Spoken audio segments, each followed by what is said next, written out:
Welcome to Raqs Talks. I'm Faiza. I'm Farazad. And today we have the wonderful, fabulous, amazing Andalee. Yay! Hi, how are you? I am great today. Thank you so much for joining us. You were on our list and we've been from the beginning trying to get through. We have a lot of topics to cover with you between Hot Rocks and the album, so we're really excited about this. But just to start, Andalee, why don't you tell us how you got started in belly dance? It's always a fun story. I love hearing everybody's story about, that's one of the first things people ask me, especially when they realize that I'm just like an American white lady, you know what I mean? Because they're like, are you, and I'm like, I'm not Arab, I'm not Middle Eastern. Thanks to 23andMe, I did find out I'm this much North African, Middle Eastern, so. It counts. It Claim counts. it. It's in your blood. So anyways, I had never seen belly dance before going to college. And I went up to Humboldt State University in Northern California, and that is Shoshana's territory. So if you know Shoshana Rose, the veil, she's just so lovely. She's my dance mom. And so what happened was, yeah, I know that she's the best mom. We're like the same age, but I was up there studying biology. I had no intentions of taking Middle Eastern dance class, but I was taking the ballet class there for a couple of years. And we had this end of the semester recital. And at one of the recitals, I was able to sneak out and watch the Middle Eastern dance class performed. And instantly, the music just washed over me, and I watched them and I was like, that is what I'm supposed to be doing. I just knew instantly. I was like, and next semester, first class, I had to fix everything around my schedule of this Middle Eastern dance class, right? And so I started taking with Shoshana and just immediately fell in love. I never wanted to do anything else except for, finish biology. That. I think it worked out for me that we're too connecting with it because I've also been in music and drumming. I was doing percussion ensemble and calypso band and samba band and all the percussion kind of stuff at school too. I think I should have taken a hint that I was more of a artist than a scientist. But dancing with Shoshana, I owe that lady so much because she also had the Middle Eastern Dance Club at the college. So I got to join that, and she had a troupe. So after my first semester, absolutely I was hooked. I joined the Middle Eastern Dance Club, which was kind of her cover for the troupe to be affiliated with the school. And so once I joined that, I basically was in the troupe. I kind of snuck my way in there. And next thing you know, I'm dancing in classes and rehearsals 7 hours a week. That became my life. Did you do anything with biology? No. I did a lot of interviews. The funny thing is after I graduated college and started interviewing for a job, a grown-up job, a science job. I was looking for working with the government, doing environmental sciences or something, is when I met who is currently my husband, right? So we started dating. So he even went with me on some of the interviews because they were out of town, but we were just started dating. And then finally I got a job in Napa working at a winery, actually, of all things. It was one of those crossroads moments. It was quality control or something with the wine, being in the lab. But it was okay, I can go to Napa and start this new life or keep dating this guy because by this time it'd been a couple months and I really liked him from the beginning, and he won. I had this epiphany too when we were talking, and I was like, I don't know, I kind of just want to dance, and I kind of just want to have a family and dance. I don't know if I was testing. I was having this epiphany, but also kind of testing him in a sense, just kind of curious what he was saying. He's like, cool, and I was like, well. Awesome. It worked out. All right then. This was perfect. And it really was. It was perfect. That was in 2006, I think, when we met. We were absolutely perfect together. He couldn't be more supportive. I mean, I'm in my new studio because when the quarantine hit, he saw that I was slowly losing my soul. All the studios shut down and I was trying to dance in my little office on concrete floors, Well, yeah, at Hot Rocks, he's there running around, running it, just like you're the face of Hot Rocks. And I mean, you work hard, but he's there supporting you every bit of the way. It's just nice to see a partner who is so partnery. Yes. He's so partnery that actually Hot Rocks was more his idea than my idea. Really? Yeah, let's get real. My husband loves to do stuff. We were talking about it and I was like, I don't know, maybe I should. But he was like, yeah, we're doing this. Like he was really like, yeah, maybe you should, that would be a really good idea. Just like pushing me because he's very social, even though it's funny because he always kind of has a grumpy face. He has resting grump face, but he actually loves events. He loves this community. He loves Middle Eastern dance. He's like this amazing drummer now because I made him start learning. And he's the audio visual guy. He's the tech guy. He's the website guy. Honestly, without him, I couldn't be me. And it's the truth. I could not do what I do. I couldn't be me without him. Like if I had gone a different route, it'd be 100% different. Well, it sounds to me like we should interview him too. Yeah. He would take it over, to be honest. He tells everybody he's the face of Hot Rocks. He's like, she organizes it, puts it together. He's like, but let's be real. I'm definitely going to try and find a card to throw up here being like, face of Hot Rocks, might go with.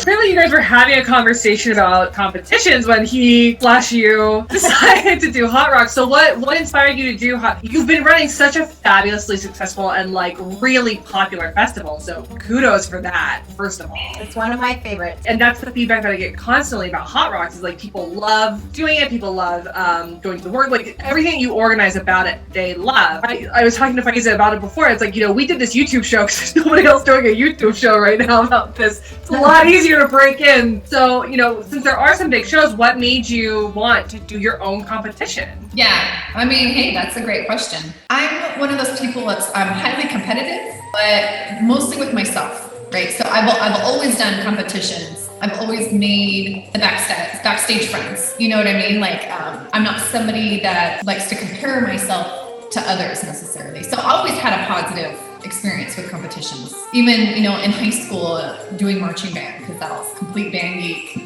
So being a competitive person and doing a lot of competitions with varying success as it should be, I kind of saw what works, what doesn't, what creates a good experience, what maybe doesn't create the best experience, what creates a good environment. And getting a little bit at an age where I'm not wanting to just like compete all the time, I'm not doing Turkish drops anymore, probably, So, so my husband and I've always been producing events here. And because we're located in the Valley, it's a good little distance from the Bay Area and to LA. It's like halfway point. In this area, a lot of us have talked about, we need to have something here. Because we don't have anything big here and we have to go to San Francisco or LA, So it was kind of like, make them drive to us for once.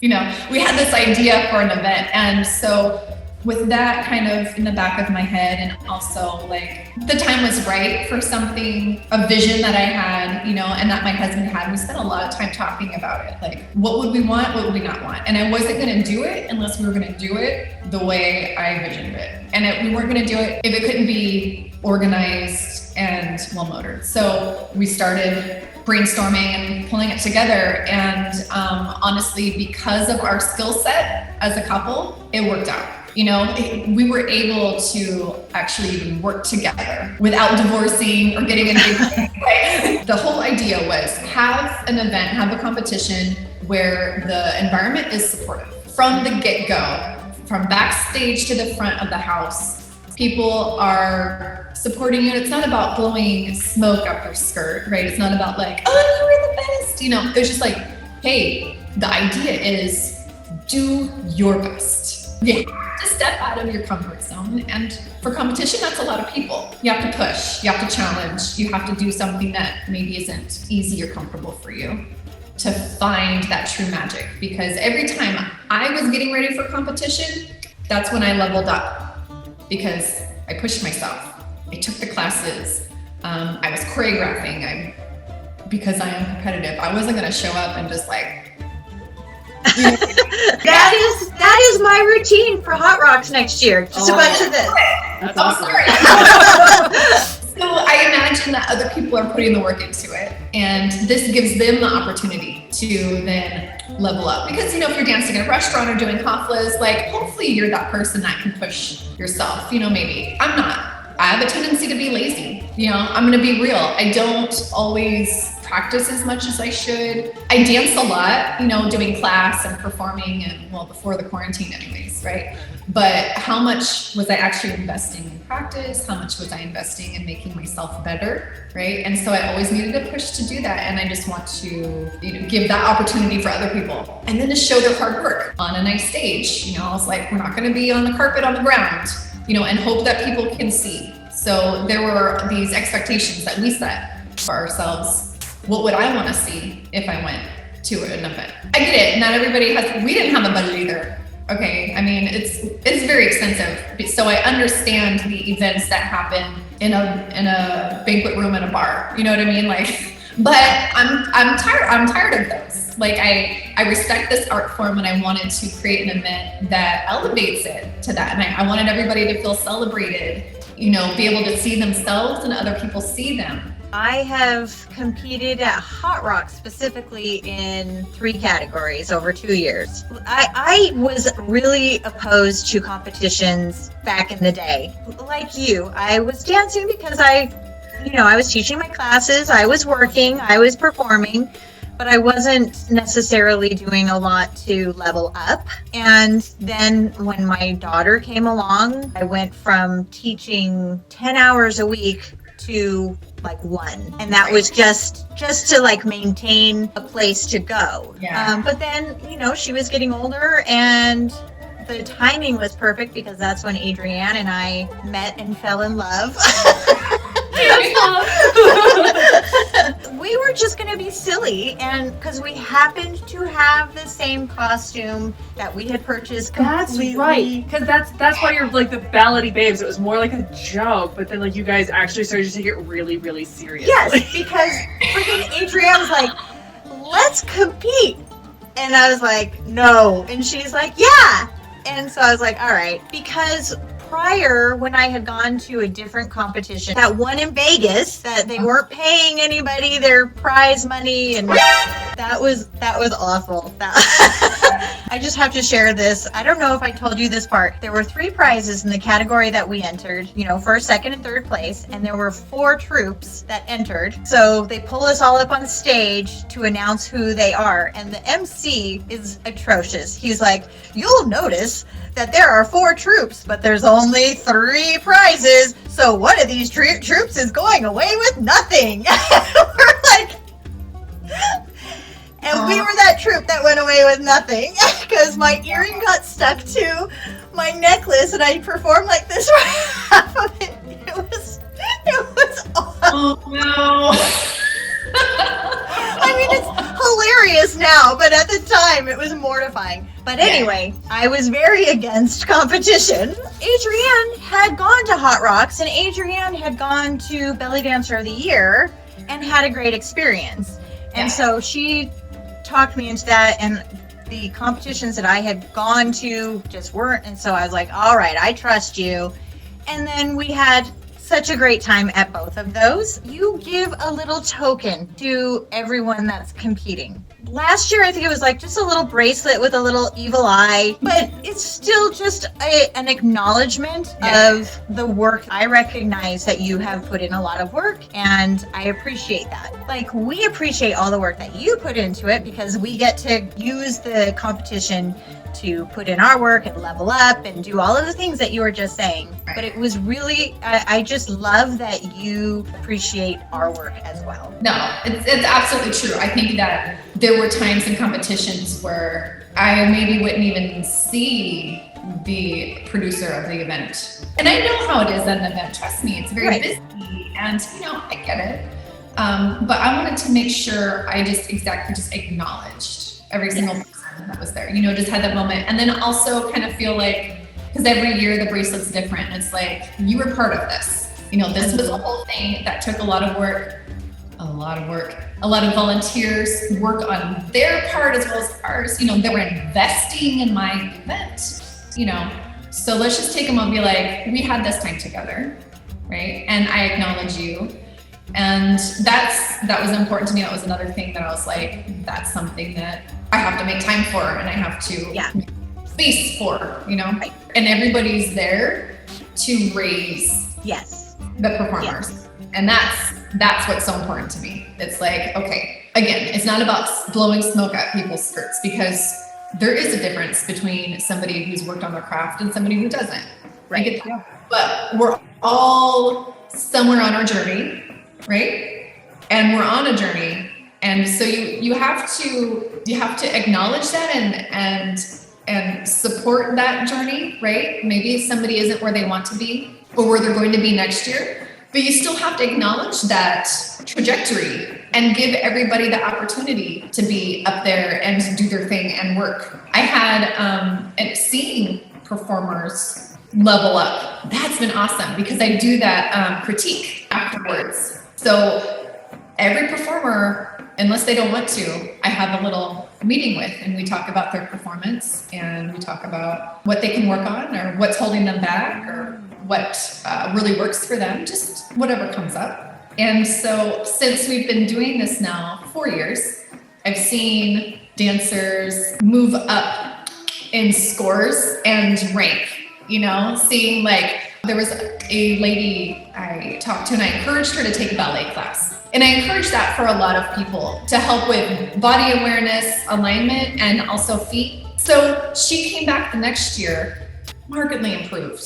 And I was talking to her and she had been in the apprentice and then she did the professional category and missed the finals by this much. And watching that improvement, she was like, I went and I took ballet classes like you said. And she told me the things that she worked on from the year before. And I was like blown away because just seeing that growth in somebody and knowing that I had a hand in it somewhere along the way just makes it really special for me. This journey is important for a lot of us as women. And a lot of times in those critiques, it's a lot less about pointing feet and a little bit more about talking about claiming your space and having confidence and what's holding you back. What are the voices in your head telling you that's keeping you, you know, from fully being present, you know? Mm-hmm. And it's freaking therapy, really, is what it is.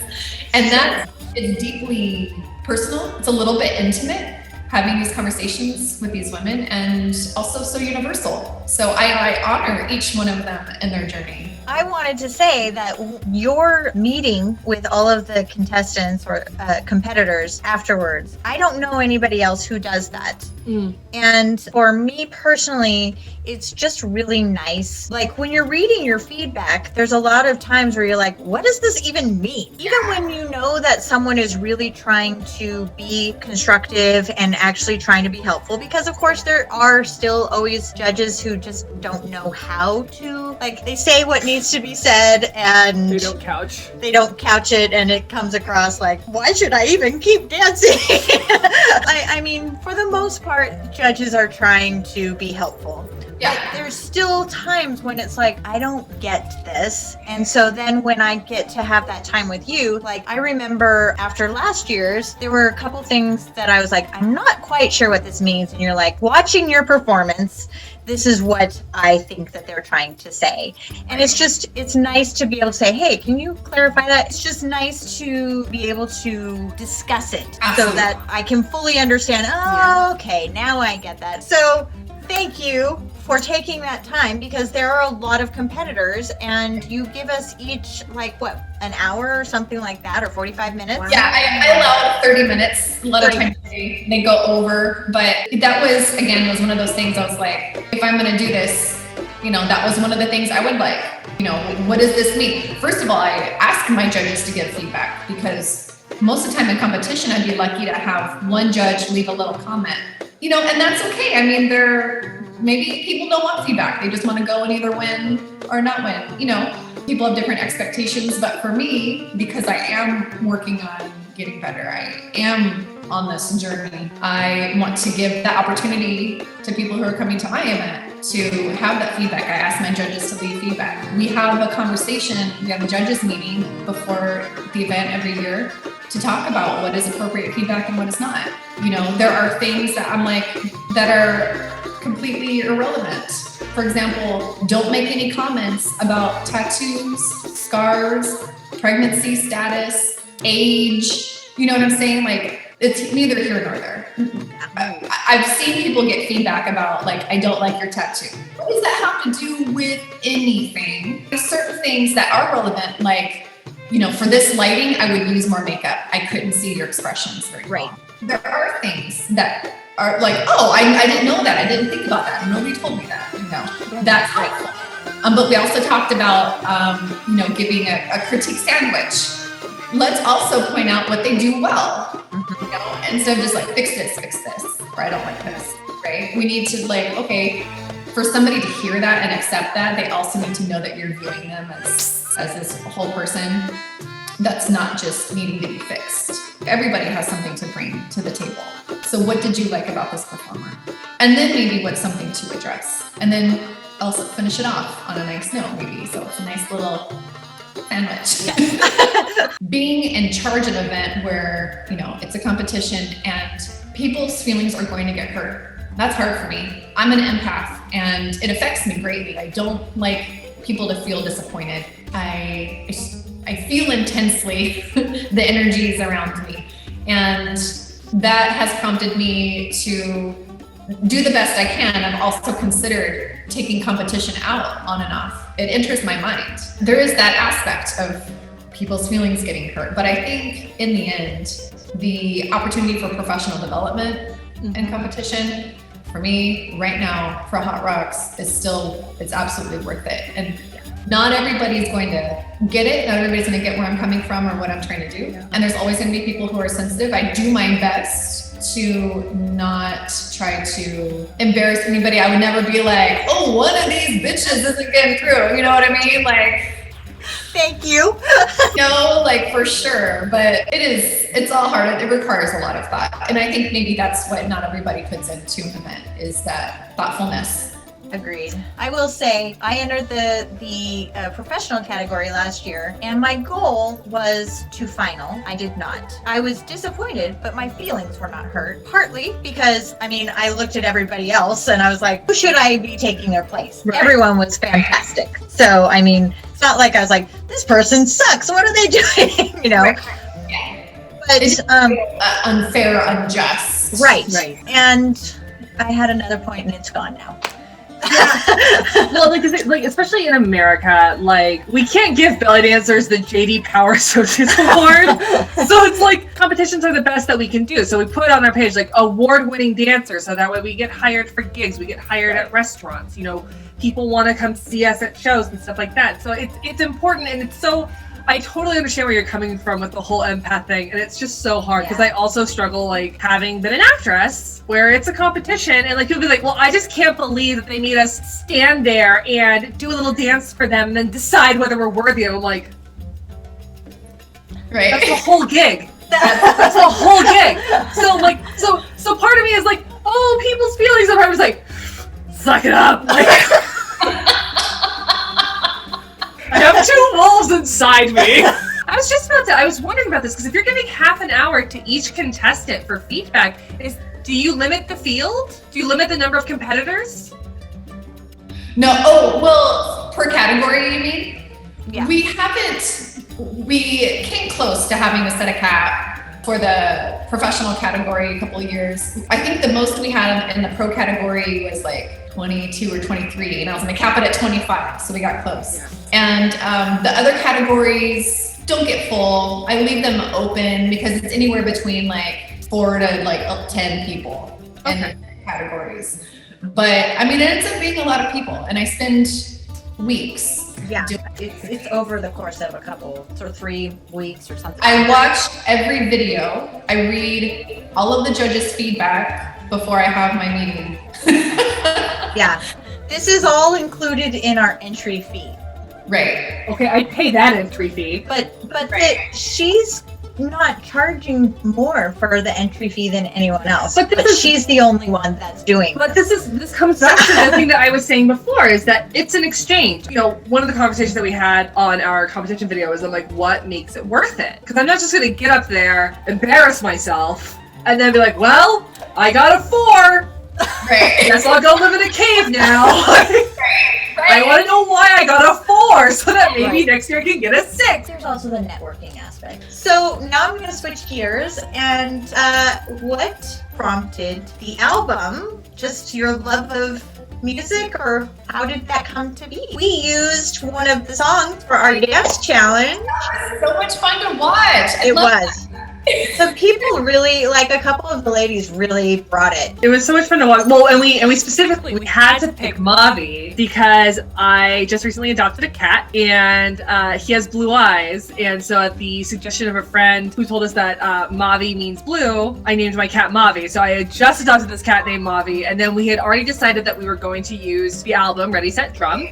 And the first song was Mavi. We're like, there it is. Kismet. Kismet. Yes. Kismet. So that was one of those things. Okay, Faisal is a good friend of mine. He drummed at our wedding and played for Shoshana, who danced at my wedding, right? So, but I knew him before then, and he's so phenomenal, so talented. I mentioned it to him over the years. You should make a drum solo album. He's super gifted at doing drum solos for dancers, but it's not like his whole thing. Like, he's a musician. He loves classical stuff, Mashahat, very classic stuff. I don't think he tends to spend a lot of time thinking about belly dance drum solos. You know what I mean? He just happens to be good at it. So, but I've been pushing him, like, we need more. There's a handful of good drum solos that are good length. And, he's like, oh, okay, yeah, So we started Hot Raqs, right? And of course, from doing competitions, if you have to have a drum solo portion, it's hard to find a short drum solo that is dynamic, has a beginning and an end, right? You don't have to cut and paste and end onto it like I have done. And, not have be like your whole routine, because you can't, right? So people were asking me, like, where do I find good short drum solos? And I was pulling some out and sending them to people, pulling them out of other routines where they're just really kind of like a long drum break. And I was like, there's gotta be something better, because literally, how many more, it is a damn good drum solo, but I don't know how many more times I can hear a very short drum solo from Rocky and the Caveman. And I love it. Rocky, you did a fantastic job. I love that drum solo. But I need another drum solo. So I was like, we need to make an album. Okay, first it was like, somebody needs to make an album full of just good, shorter drum solos. Dynamic beginning and end, good variation of them. Somebody needs to do that, right? And then so I was talking to Faisal at Middle Eastern Music and Dance Camp. I was like, I really think we need to make the drum solo album thing happen. And my husband, he was a recording artist. He was a signed musician before we met. He went to school to be a drummer. He went to the Musicians Institute in Hollywood, and he was in a rock band, and they had a song on Law and Order or one of those shows, right? Because their producer was Mike Post, who does the music for all of that. So he was in the business for a minute, and he's like, yes, can we please make an album, right? And my husband is a fantastic drummer, but he knows he's not a studio musician for hand drums. He's like, he's not there yet. We know this.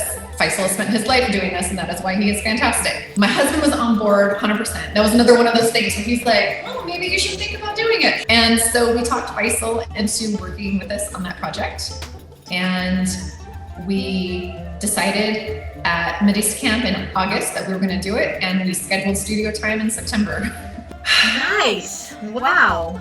It was intense. I've never produced an album before, but I was responsible for every song on that album. Was a collaboration. Faisal and I were going back and forth with different ideas, different things I wanted to see, different levels, different lengths, different rhythms, different feels.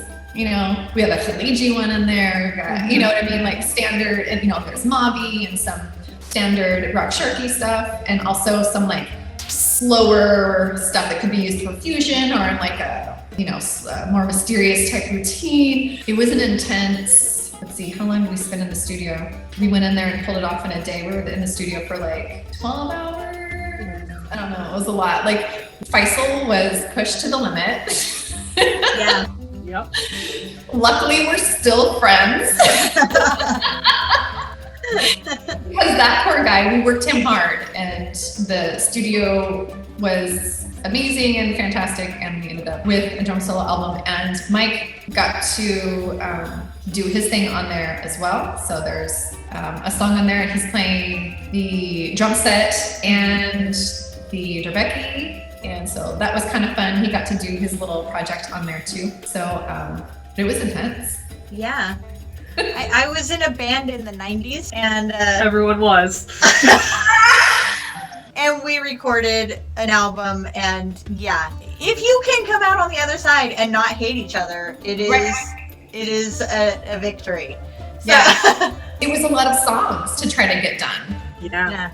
You know, it really was. And there were parts I'm like, I need like a shimmy section. And, you know, we had it pretty well organized, but there were still some things there last minute that there was some tweaking. And then, of course, going in and doing the mastering and editing and making sure everything was lined up and adding. I don't know if you noticed, but there are a couple songs on there that have like cymbal crash. is that you? As an accent? No, okay, no. Oh. I mean, yes, it was my idea, but I wasn't like actually crashing the cymbal, which would have been hilarious because that's how I got my start on the drum line in high school, was playing cymbals. Nice. I'm the one's like, I'm not like need more cowbell, like needs more cymbal crash. I wanted each song to have its own. I didn't want every song to sound the same. You did. Yeah. I think you did a It's really, good, yeah. you did a very good job. Because I mean, like, I tried to use one of them for a performance that I had this last time. Unfortunately, my music got cut off early, so I was like, okay, bye.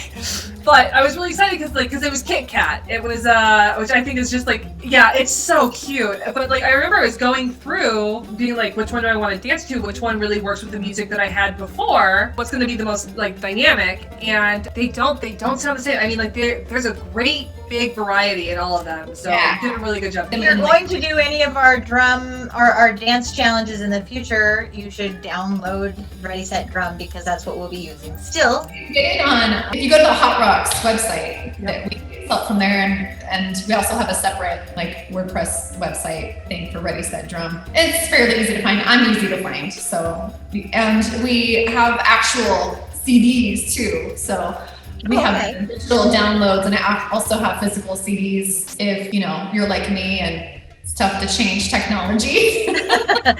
So really quick, one of the questions that I wanted to ask was, you were one of the competitions that had to do a really quick turnaround because of COVID.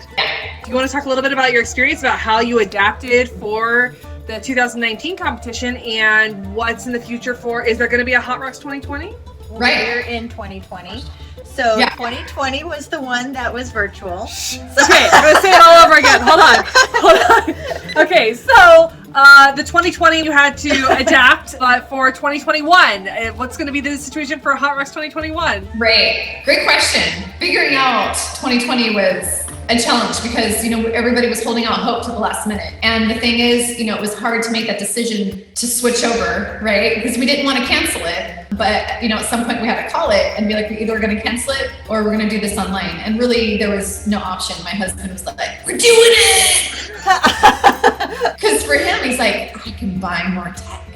Did he? You watched Hot Raqs. He had it. You know how hard it is just to get a little like name on a screen, like to pop graphics onto a screen? Look, that's not easy. That takes a lot of really expensive equipment that my husband was happy to purchase. And he figured it all out. He's a freaking champ and a pro. And then how to do live music over Zoom, live. That was a whole other thing, and that was the most stressful and hardest part of the whole thing was the live music aspect. But for us, it's one of the most important. Live music is really why we do this. It's the music. So that was a challenge, but it happened. And I hadn't planned on emceeing the whole thing. We had an MC on standby, but my mom had just been exposed to COVID and she had been to my house at some point. So we couldn't have our MC come over, and it did not make sense to do it remotely because there's way too much communication interaction that can happen. So last minute, like the day before, I was like, I guess I'm MCing this whole thing. It happened, it was a blur. It was so weird to like be done, and then just like we just like turned off the cameras and we just like high-five each other, you know, like we just did that. And it was just so eerily quiet. The kids were at my sister's house, and like everybody's like, "Yay, bye, see you next year." And it's like, okay, I'm hungry. My husband loves being the first, you know, the only to do what we did in that format that we figured out last minute. A lot of brainstorming. For 2021, we have Plan A and Plan B going. So Plan A is live and in person, just like we've done in the past. But we are simultaneously creating the Plan B so that we're not caught with our pants down like we were this year and like everybody else was. But we have the technology to do it. We learned from doing it this year. You know, there might be a few changes, a few updates, or you know, just ways to make it run more smoothly. But we're hoping to be in person. But we have Plan B there just in case. So there's going to be double registration. And you can go on Hot Raqs here pretty soon. We're working on the website. I figure the plan that we'll have like a deposit for workshops and things like that, because we have Aziza and Korean Magi. So like, it has to be in person. We're gonna have deposits, which will count for if we have to do Plan B, then that's your payment. If we end up being in person, then you have your deposit in, and then the in-person event fees go up a little bit, but you're already kind of more than halfway there and set. So be looking for that in the next few weeks. Awesome. Tell us where we can find you on social media. I'm on Instagram as HotRaqs_California. So if you just search up Hot Raqs, I don't think there's too many. And I'm Andalee Nicole on Facebook. I have a Twitter, but I don't go there. And I'm old, I don't use Snapchat. I don't know how those things work. So mostly I'm really active on Facebook. And then I'm online. We have hotraqs.com and I have Andalee.com. Well, thank you so much for spending the time to talk to us this afternoon. This was really fun. This was awesome. I had fun. So good. Thank you for talking with me and inviting me to your vlog. Your vlogcast. I love it. You ladies keep doing it. You're so much fun. Thank you. Well, that was Andalee. Thank you so much, Andalee, for coming and talking to us about your amazing competition, your album. We wish only the best for you coming into 2021 for Hot Raqs Live and in person. Otherwise, I'm Parazon. I'm Faiza. Thank you so much for tuning in again. Please give us a like, comment, and subscribe if you haven't already, and we'll see you next week. Ma salama.